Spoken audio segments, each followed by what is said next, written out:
진주 지역의 그리고 신안본당 신자분들은 그런 전철을 밟아서는 안 되는 거죠, 그죠? 재밌는 사실을 조금 더 이야기를 나아가 볼게요. 이렇게 예수님과 간음녀만 진정한 의미로 서로가 서로를 대면하고 있었는데 어떤 일이 벌어지죠? 예수님이 한 말씀 던집니다. 아니요, 여기서 좀 더 이야기를 해야 될 건 바탕에 깔린 게 구약 성경 대목들이에요. 간음녀하고 관계되는 율법엔 레위기 20장 그리고 민수기 5장. 레위기 20장에선 간음하게 되는 경우를 열거하면서 만일에 이 사안은 이래요. 누군가가 자기 아버지의 여자와 한자리에 들게 되면 드러나는 건 치부는 아버지의 치부가 드러난다라고 이야기해요.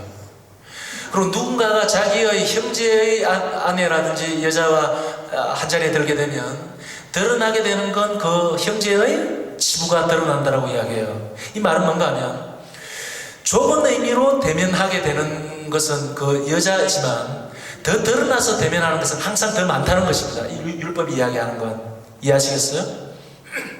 그리고 또 하나는 민수기 5장인데 간음한 여인이 생겼을 경우에 현장에서 바로 붙잡은 건 아니고 심정은 가는데 의심이 가고 막 이럴 경우에 사제에게 데려와야 됩니다.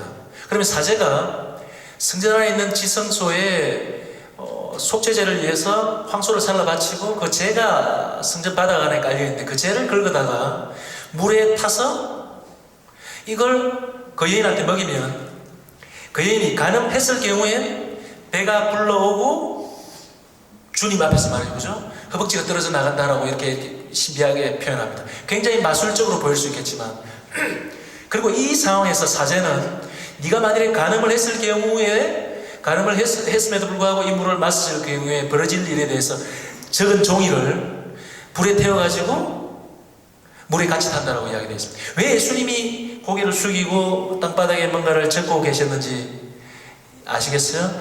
강하게 이 율법하고 관계되는 장면을 상기시킨다는 것입니다. 이 대목은 굉장히 중요한 게 이래요. 누군가를 대면하게 될 땐 우리는 항상 이래요.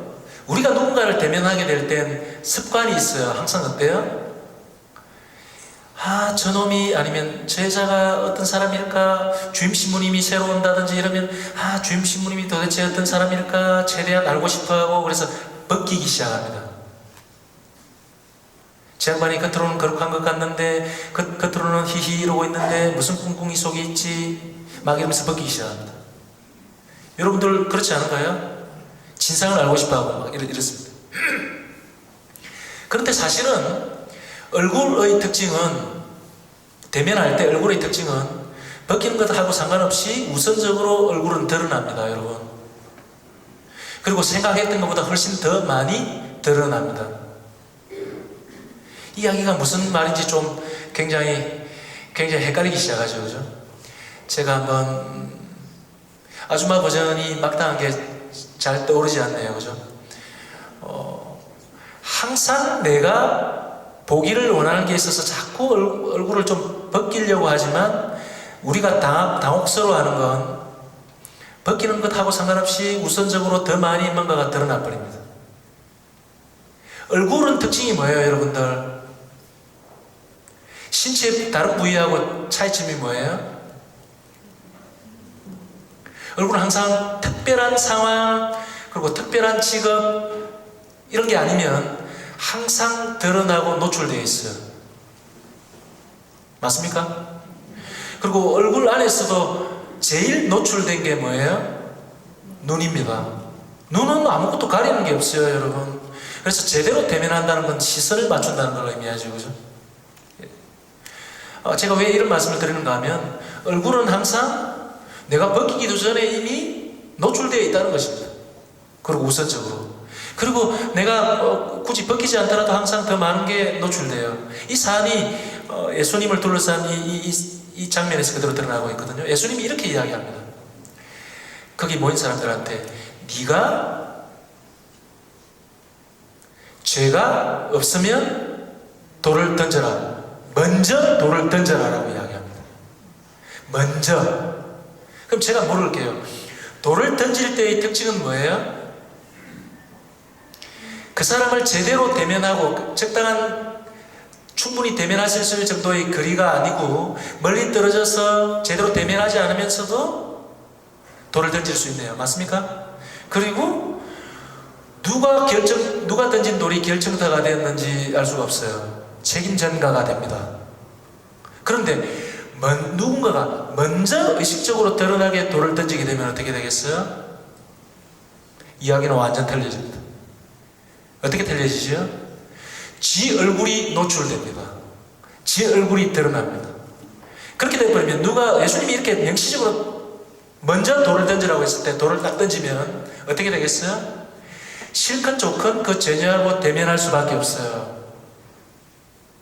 자기 얼굴도 노출된다는 것입니다. 이건 전혀 다른 의미의 대면이죠. 제가 말씀드렸지 않습니까? 이 장면은 상당히 복잡한 장면이에요. 사실 대면하고 있는 건 예수님과 가늠녀 뿐인데 다른 사람들은 제대로 대면도 하지 않고 있는 거예요, 사실은. 그런데 예수님은 어떻게 해요? 예수님처럼 대면할 수는 없는 사람들이에요. 그래서 자기네들 식으로라도 제대로라도 대면해보라고 요구하십니다. 그러니까 꿀리지요. 그렇게 대면할 수는 없겠다는 것입니다. 왜 그래요? 그렇게 될 땐 제일 먼저 돌을 던진 사람도 얼굴이 노출되었기 때문에 그 사람한테도 이 가늠녀의 얼굴이 뭐라고요? 이 가늠녀의 시선이 지옥이 되어버립니다. 감당이 안 되는 것입니다. 힘듭니다.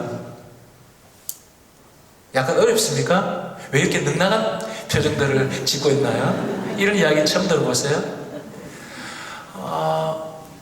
그렇게 쉬운 사안은 아니에요. 제가 계속 강조하고자 하는 건 우리가 어떻게 서로가 서로를 대면하고 있는가의 문제입니다. 이야기를 조금 더 전개시켜 나가볼게요.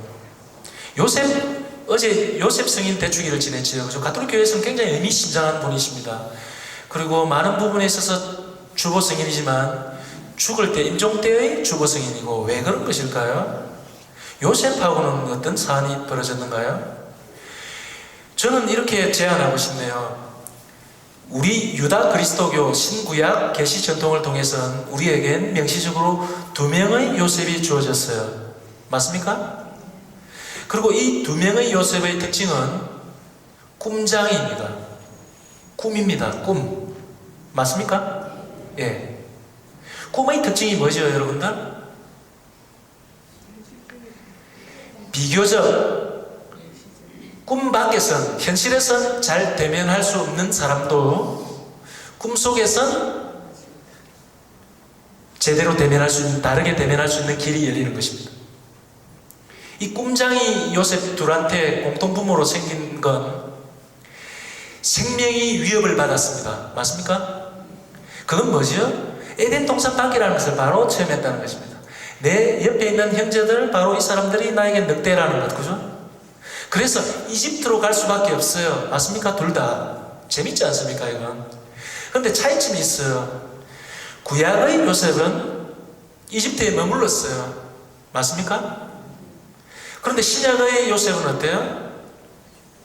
이집트 땅에서 약속된 땅으로 들어왔어요. 이 차이점입니다. 그리고 또 하나의 차이점은 구약의 요셉은 이집트에서 머물렀는데, 그리고 죽고 난 다음에 시신이라도 이제 약속된 땅에 들어가는 게 바람입니다. 그래서 유언으로 남깁니다. 그걸로 첫 번째 책 창세기가 끝이 나거든요. 근데 탈출기는 어떻게 시작되는 줄 알아요? 이러한 요셉에 대해서 파라오와 왕이 잊었기 때문에 아기들이 생명의 위협을 받습니다. 맞습니까? 이집트 여인들이 애들을 너무 많이 낳으니까 파라오를 위시한 이집트 사람들이, 이 아기들이 위협이 됩니다. 그래서 죽이려고 합니다. 맞습니까? 신약은 어때요? 그런데 살아남지 않습니까? 죽지 않고. 이집트 산파들이 이스라엘 딸들과 연대해서 살려줍니다. 근데 신약은 어때요? 요셉 덕분에 우리 주님이신 메시아이신 아기는 살아남았지만 그 외의 다른 아기들은 다 어때요? 죽습니다. 그리고 더 엄밀히 따진다면 유일하게 살아남았다고 볼 수 있는 요셉 덕에 아기 예수님도 사실은 죽습니다. 물리적으로 볼 때는 뒤의 일이지만, 이 말은 많은 사람들이 이렇게 생각하잖아요. 신약은, 제가 누차 강조하지만 신약은 상황이 훨씬 더 나아졌고 약속된 땅 안에서도 에덴 동산 안에 마치 들어와 있는 듯한 이런 생각을 가지지만, 구약보다 상황이 오히려 더 악화되고 못하다는 것입니다. 그러면 시기가 거꾸로 돌아가야 되는 것입니까? 우리는 그러면 오히려 유다교로 가야 되는 것입니까? 그건 아니지 않습니까? 그죠?